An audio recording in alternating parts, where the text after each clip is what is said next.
fim do PS Stars, comemoração de 10 anos de The Witcher 3, nova DLC de Assassin's Creed Shadows chegando e o filme de Elden Ring em produção. Isso tudo e mais agora no seu resumo da semana. Venha comigo. Pois bem, pessoal, como todos já sabem, deixem aquele like, se inscreva no canal caso não seja inscrito e sem perder muito tempo, vamos para o resumo da semana, começando com o FTC, que finalmente desistiu de tentar barrar a compra da Activision Blizzard pela Microsoft. Após 2 anos e meio de tentativas e mais tentativas frustradas, no último dia 7 de maio, a FTC teve mais um recurso negado por um tribunal federal dos Estados Unidos lá na Califórnia e desistiu, pediu o arquivamento do caso após essa negação.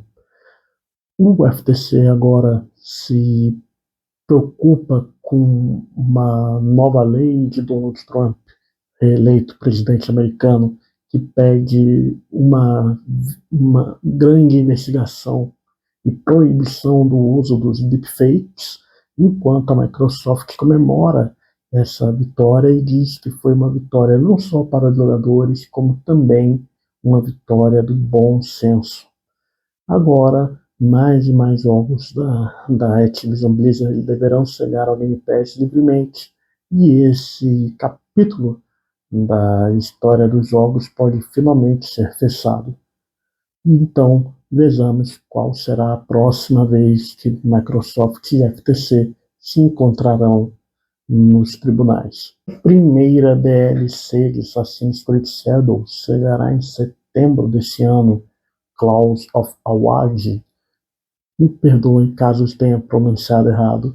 O jogo, essa nova DLC, terá até 10 horas de duração e pode ser adiada para outubro, caso a Ubisoft não consiga produzir do jeito que esperam. Tem também uma DLC multiplayer para 2026. Essa DLC terá os personagens principais do jogo de novo em ação, mas também trará uma nova trama com outros personagens. Além de Assassin's Creed Shadows, a Ubisoft também hoje produz a próxima entrada da franquia, que deve mexer ali um pouco com bruxaria ali, né? E também tem o remake de Assassin's Creed 4 Black Flag, por muitos considerado o melhor jogo da franquia. A Sony, em mais um movimento que os jogadores provavelmente, em sua grande maioria, não gostaram, encerrou o programa PS Stars, o que seria o concorrente do Rewards. Fundado em 2022, esse programa, além de pequenas transações por itens cosméticos no perfil do jogador, também disponibilizava, em troca dos pontos conquistados via objetivos que eram feitos todo mês, a possibilidade de trocar os pontos por dinheiro para comprar os jogos. Com esse encerramento, as possibilidades de pontuar encerrarão em julho e os pontos que os jogadores têm ficarão disponíveis até novembro de 2026. Essa é mais uma situação em que a Sony coloca uma péssima escolha e, infelizmente, tudo parece, não temos nenhuma previsão de fim dessas atrapalhadas pelo lado azul da força. Após o anúncio da Microsoft da ID Software que Doom The Dark Ages tinha 3 milhões de jogadores após alguns dias do seu lançamento, uma empresa que faz análise de vendas mostrou que o jogo, embora tenha 3 milhões de jogadores, não vendeu tão bem assim.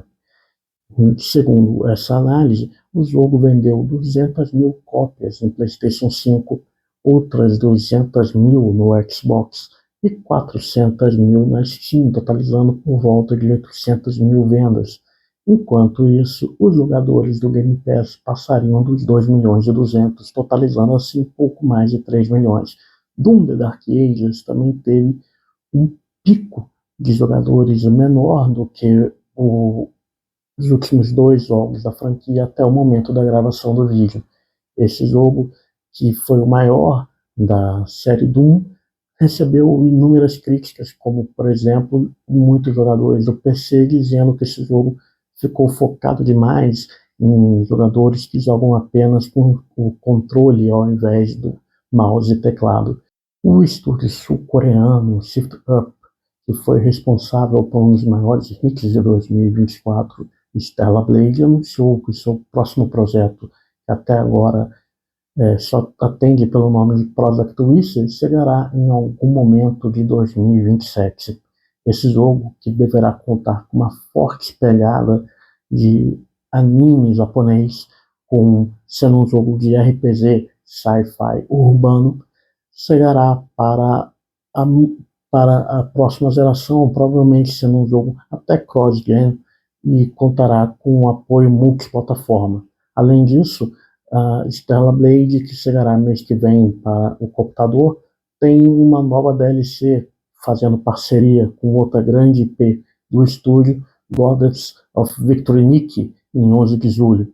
Além dessa DLC, o estúdio sul-coreano também anunciou que uma sequência de Stellar Blade está em produção e que o seu tamanho aumentará. O estúdio agora busca ter um tamanho aproximado de até 550 funcionários. O estúdio Microids, responsável pelo clássico Siberia, anunciou que o jogo terá uma versão remaster chegando em algum momento até o final deste ano de 2025. O jogo, além de melhorias gráficas e de iluminação em tempo real, também contará com uma nova jogabilidade, dando uma pegada mais moderna ao clássico de aventura point and click.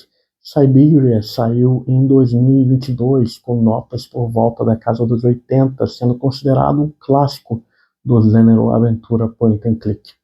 Lies of P, jogo Souls-like, ganhará novas opções de dificuldade, sendo assim um dos primeiros a ter um update com essa tão requisitada opção de jogabilidade aos jogadores. As opções de dificuldade ficarão conhecidas como orientação de borboleta no modo fácil, marionete esperta no modo normal e perseguidor lendário no modo clássico e mais difícil do jogo. Além disso, Lies of P também terá uma nova DLC com uma nova história, novas armas, chegando em algum momento entre junho e setembro deste ano de 2025.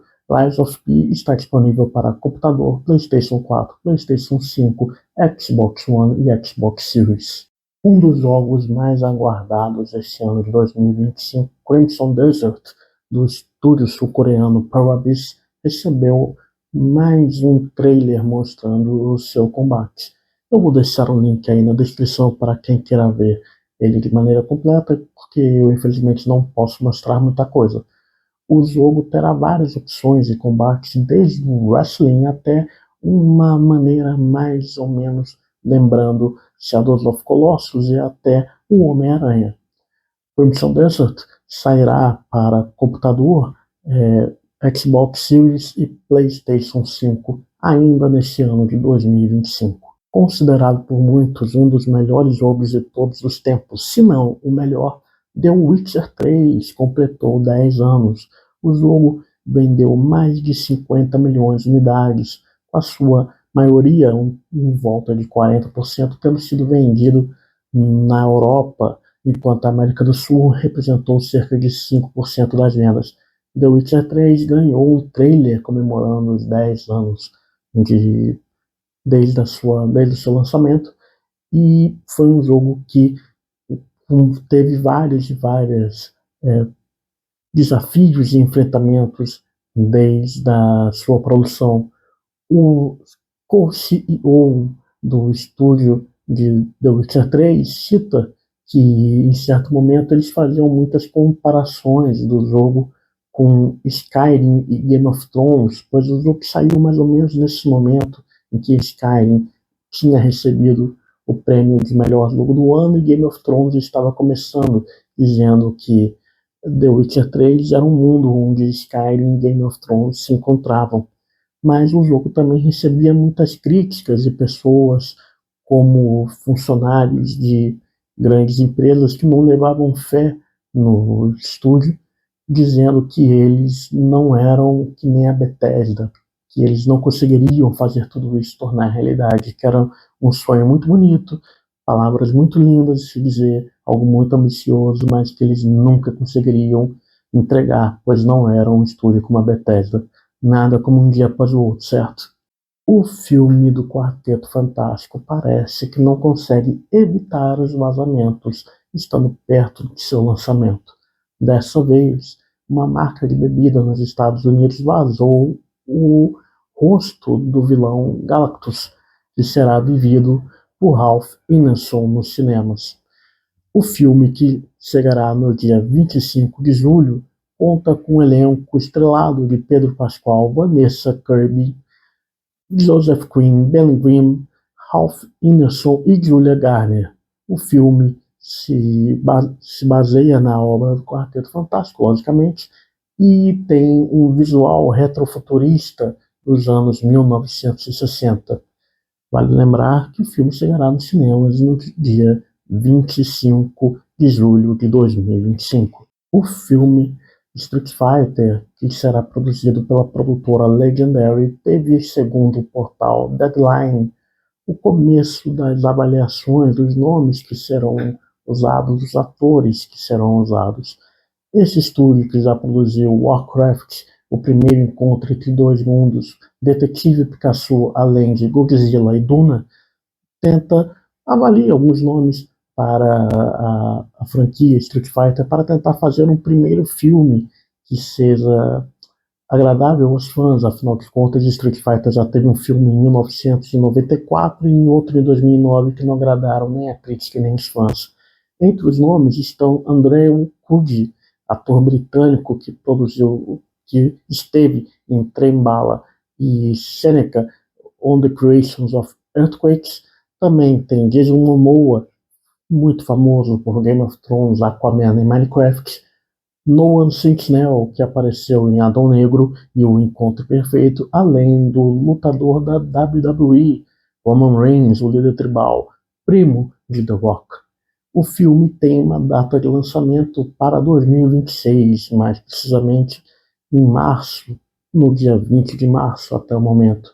Street Fighter é uma grande franquia do mundo dos jogos, uma grande franquia de luta, com várias animações e também com esses dois filmes já citados anteriormente, buscando a sua primeira grande estreia nos cinemas, buscando seu primeiro acerto, seu primeiro golpe nos cinemas. Você está animado para mais um filme de Street Fighter? Another one. Another one. Another one. Another one. E quando a gente pensa que vamos conseguir passar uma semana sem o nosso querido DJ, ele volta a dar as caras. Porém, dessa vez ao menos não é sobre videogames que estaremos falando, e sim sobre filmes, os filmes da Marvel, os filmes mais precisamente de Vingadores que foram adiados.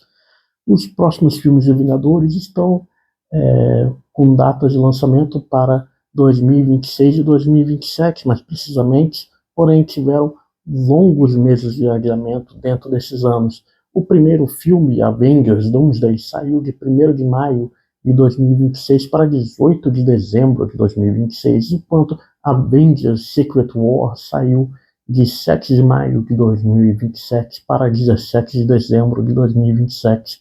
Esses filmes buscam mostrar essa nova mentalidade da Marvel e da Disney, de uma maneira geral, de buscar qualidade ao invés de quantidade. Esperemos e torcemos para que esses adiamentos comprovem essa nova tese, esse novo momento da Marvel, certo? Elden Ring, que foi considerado um dos melhores Souls-likes de todos os tempos, e até quem sabe um dos melhores jogos de todos os tempos, ganhou a confirmação de um filme que será feito pelo estúdio renomado A24, um estúdio independente norte-americano. O filme terá como seu diretor Alex Garland, de Ex Machina e Aniquilação.